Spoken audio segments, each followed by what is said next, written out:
One day, the magician, gripped by the greed for a big reward, reached the royal court to entertain the king. Pleased king decided to give him a chance to display his craft. The magician thought, why perform ordinary and conventional tricks? Why not try a magic trick on the king himself? With this thought, the magician made the king's crown disappear in the blink of an eye. To his misfortune, the king construed this act as an insult. As a result, the king not only ordered the immediate imprisonment of the magician, but also sentenced him to be executed in a week's time. The poor magician now found himself in a grave situation. He was imprisoned until he was to be hanged to death. The next day, when the magician's wife heard the news, she went running to him.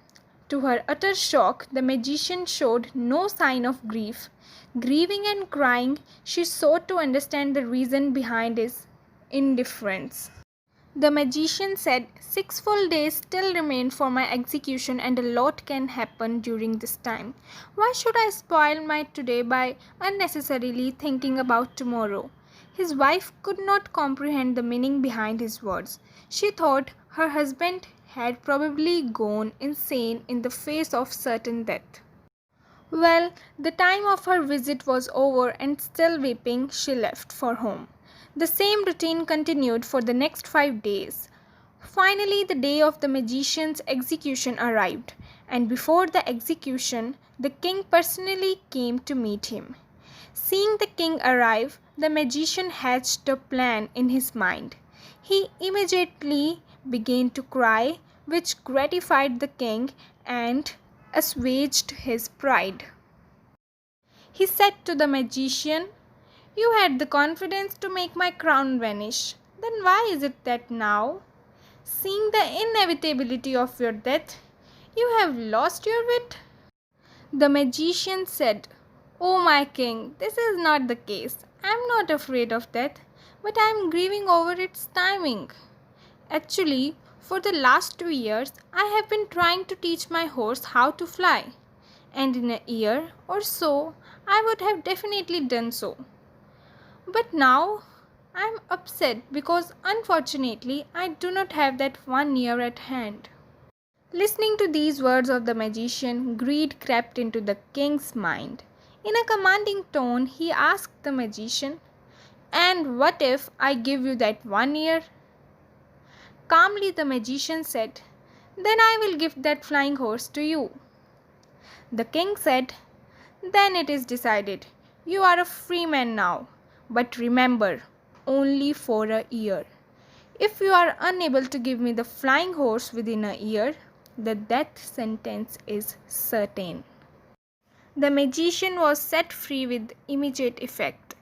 Being satisfied, he went home and was shocked to see that all the neighbors were gathered at his house. However, seeing the magician return home alive, they were all shocked, and after a while, relieved, everyone returned to their home. Once alone, the wife asked the magician, how did this miracle happen? The magician then very proudly told her the story of the flying horse which he had narrated to the king. Listening to the story, the wife was again dejected and began weeping as she knew that her husband had escaped by fabricating a story. She went on to explain to her husband how the entire year would now be spent in worrying because of his impending death.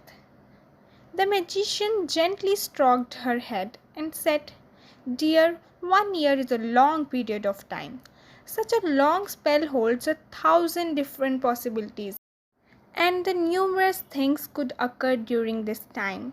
For now, let us spend this guaranteed 1 year in joy. And this is exactly what happened. 6 months later, the king passed away.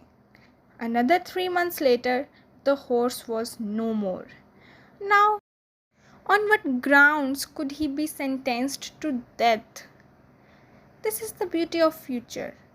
Even the smallest of events of the future is dependent upon the occurrence of thousands of other events. Therefore, why should one worry about this completely unpredictable phenomenon called future? And the past is as it is something that has already happened. So I hope all of you will learn the art of living each day in the present and forever attain freedom from the futile sorrows.